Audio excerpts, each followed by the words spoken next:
మాకు రిపోర్ట్స్ వచ్చాయి. ఇంకా నాకు 95% వచ్చింది. కంగ్రాచులేషన్స్ జాయ్, 95% వచ్చిందా? అయినా నువ్వే కదా క్లాస్లో ఫస్ట్? కాదు మమ్మీ, థర్డ్ వచ్చాను. థర్డ్ వచ్చావా? నేను చాలా డేస్ నుంచి ఫస్ట్ వస్తావని ఎక్స్పెక్ట్ చేస్తున్నా జాయ్. థర్డ్ వచ్చావా? అయినా క్లాస్ ఫస్ట్ ఎంత వచ్చింది? 98%. 98%. 3%లో క్లాస్ ఫస్ట్ మిస్ అయ్యావా జాయ్? ఇంకొంచెం కష్టపడి ఉంటే నీ క్లాస్ ఫస్ట్ వచ్చేది కదా జాయ్. మమ్మీ, మీకు తెలుసా, అందరూ క్లాస్లో చిట్స్ పాస్ చేస్తున్నారు, కాపీ చేస్తున్నారు. కానీ బైబిల్లో ఒక కమాండ్మెంట్ ఉంటుంది కదా, డు నాట్ స్టీల్ అని.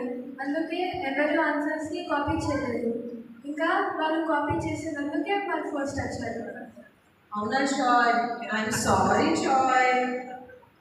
నువ్వు దేవుని కమాండ్మెంట్స్